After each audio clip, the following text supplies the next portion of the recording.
The morning sun spilled across the vast Kansas prairie, turning the land into an ocean of gold. Miles of open grass rippled beneath the breeze, and the wooden cabins scattered across the plain seemed to exhale softly in the dawn's light. From several chimneys, slender trails of smoke curled upward, carrying the scent of freshly baked bread mixed with burning pine. Inside one humble cabin stood Martha Ellison, her cheeks flushed pink from the oven's heat and her arms dusted with flour. For 3 long years, she had lived on the edge of nowhere, baking bread for travelers, feeding wandering cowhands, and pretending the hollow ache inside her chest wasn't loneliness. But this morning felt different, heavier somehow, as if the air itself was holding its breath. A tall shadow darkened her doorway. Jonas Rake, the most powerful rancher for miles, stood there, his hat tipped low, his shirt sleeves rolled to his elbows, revealing arms shaped by years of honest work. Dust clung to his boots, as though he had walked straight out of the land itself. Martha froze mid-motion, her hands still pressing soft dough. She had heard his name countless times. Everyone had. Jonas Rake, the man who had built an empire out of dust and grit. They said he could tame land and cattle alike with sheer will, but he was a man of silence, carved from the same iron as his plows. And now, there he was, standing in her doorway. He spoke plainly. His ranch cook had fallen ill, he said. The men were going hungry. Would she take the job? Martha's heart began to race. She longed to say yes, to prove that she was more than her size, more than her silence. But then her eyes caught the dull reflection in the tin pot hanging by the window. Her broad shoulders, soft chin, and arms marked by years of kneading duff. The shame came rushing back like fire. Her voice broke as she whispered, "No one loves a fat girl, sir, but I can cook." For a moment, the only sound between them was the hiss of the oven and the soft creak of wood. Sunlight stretched across the room, filling the silence like a warm breath. Jonas didn't move. His eyes, cool as steel but gentle underneath, lingered on her face. Then he spoke quietly. "Miss Ellison, I'm not looking for love. I'm looking for someone who knows what care tastes like." Those words sank deep into her chest, simple, honest, and kind. By noon, Martha was packing her few belongings into a small cart, the prairie wind brushing her hair as she set off toward Rake Ranch.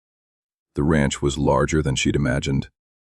Barns stretching toward the horizon, fences shimmering in the sunlight, and men calling out over the clatter of hooves. But as she passed, a few smirked. "She's the new cook?" one whispered. "Looks like she could eat half the kitchen herself." Their laughter bit through her like ice. But she kept walking, straight-backed, silent, steady. Inside the kitchen, surrounded by flour and fire, Martha found her strength again. Days rolled into weeks. She cooked with heart and memory. Thick stews, golden loaves, and flaky pies that made even the roughest cow smile. Gradually, the teasing stopped. The men began to linger near the kitchen, leaving wildflowers by the door or asking for seconds. Someone even said the ranch finally smelled like home. But Jonas remained distant. He always thanked her after meals, polite and quiet, his eyes unreadable. Sometimes she caught him watching her as she kneaded dough or stirred a pot, though he never said a word. Then, one afternoon, the skies darkened. A storm rolled in from the plains, wind howling, rain slashing across the land. Martha was alone in the kitchen when she heard the barn doors slam. Jonas stumbled in, drenched, a shivering calf in his arms. Without hesitation, she ran to help. Together, they built up the fire, rubbed warmth into the tiny creature, and waited out the storm. When the worst had passed, Jonas sat by the hearth, his face shadowed by exhaustion. "You shouldn't be out there alone," Martha murmured, wringing her apron. He looked up, his eyes softer now. "Neither should you," he replied. "You spend all your days caring for others, but you never let anyone care for you." She gave a hollow laugh. "There's nothing worth caring for, sir. I'm just the fat woman who bakes bread." Jonas rose, the firelight glinting in his eyes.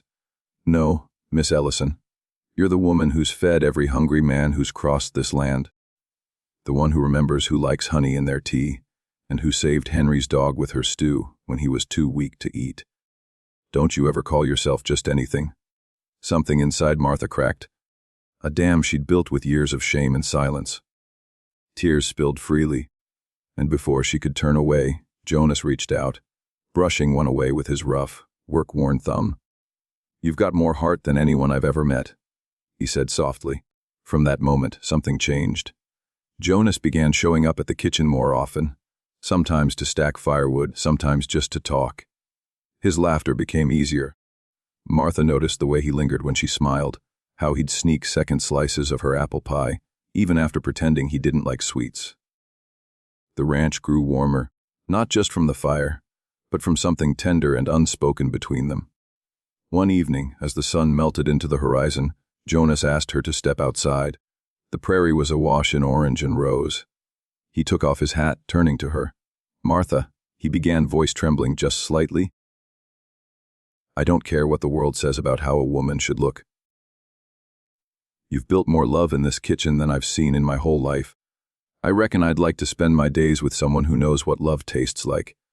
Her eyes filled with tears. "Jonas," she whispered, "I'm not what folks picture when they think of a rancher's wife." He smiled, stepping closer until she could feel the warmth of him. "Good," he said simply. "I've never wanted what people expect." The prairie wind swirled around them as he took her hands. Hands once calloused from labor, now trembling from hope. The woman who once hid behind flour and fear finally felt seen. Behind them, the ranch lights flickered on, soft, golden, alive. Months later, the ranch hands would still joke about how their boss married the cook. And every time, Jonas would grin and say, "Best choice I ever made. Can't run a ranch without love or good biscuits." And Martha, once the woman who thought no one could love a fat girl, would simply smile, her apron dusted with flour and her heart full of light. If this story touched your heart, don't forget to like, share, and subscribe to Heart-Touching Stories, because tales like Martha's remind us that real beauty is never found in mirrors. It's found in the kindness we give and the love we dare to believe we deserve.